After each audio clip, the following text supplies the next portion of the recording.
When I was, I'd say 7 years old, I was in a foster home, and it's not too far from here. My foster parents went out a lot on weekends, and so they had friends that would watch us while they would go out.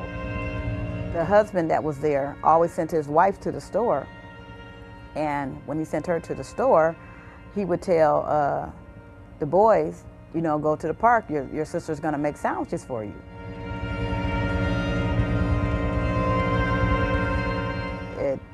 It just took me to where I just didn't know what to do, and he told me that if I told anybody about it, he would kill my brother.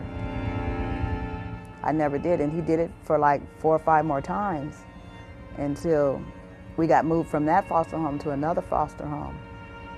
And it's kind of hard for me to talk about because it really hurts when I think about it, you know. It made me feel like I was not worth nothing. I didn't have a life, you know, and I think that's why I did a whole lot of things I did. I started shoplifting, and it became a habit because I was in a foster home, and there was a lot of things that kids had that I didn't have. So I started stealing clothes, jewelry, you know, just different things to make myself look good like everybody else did. I was introduced to drinking, you know, to be cool like the rest of everybody else, smoking cigarettes and drinking, and we was having lots of fun. Well, rather, I thought it was a lot of fun. I started taking pills, drinking, smoking cigarettes, and smoking weed.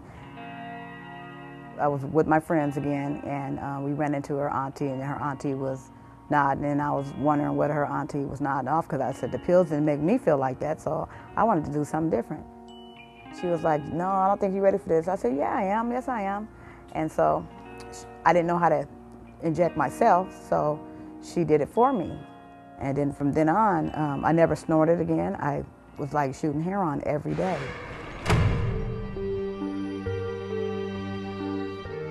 My habit increased, my shoplifting increased, and I learned how to pickpocket with her. So I was in and out of stores with the credit cards and stuff with my name on it and my picture on it.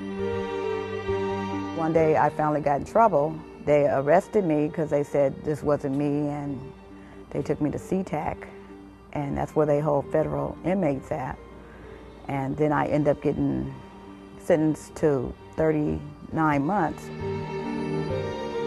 Once you get locked down, you're just like, everything runs through your mind about what you done went through in the past, and my kids grew up right past my eyes. I mean, I never ever had a relationship with my kids. I never got to be there for my kids. I thank God that my kids didn't have to go to no foster home or nothing. So when I got out of SeaTac, February 29th of '08,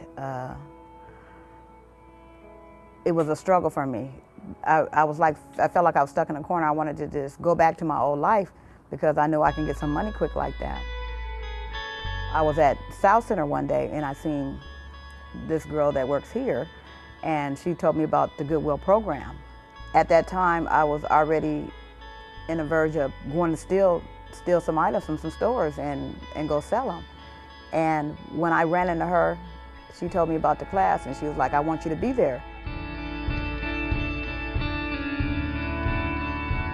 We worked on the register. I learned how to do that. I can do it a little bit, but I'm not that good on it, but it was really fun because we all got to get in line with different clothing and working the registers.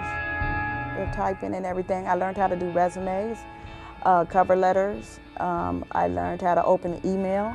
I just learned just different things of jobs, and they even also had housing on the computer. I mean, it's just so many different things you can pull up off a computer. The other weeks you go out on OJT time, and so I worked here in the store, hanging clothes and stuff up and folding clothes and, you know, doing different little things in the store. It wasn't just about learning how to be customer service. They went deeper than that, you know, and we also talked about our backgrounds and how we can try to overcome it, and how we can try to put it behind us, and how we can try to live our future. If it wasn't for Goodwill, I could see myself back on the streets, out there shoplifting and doing all the old behaviors I had, and probably being right back on drugs. I see a beautiful future. I see me having my own business. I see me having my own house or something one day, and where my grandkids can run around and play and everything.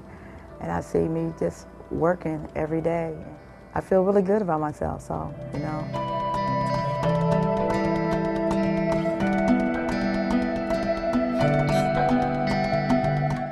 I know that I'm doing the right thing and I'm on the right track. But if it wasn't for Goodwill, I know I would be back out there on those streets.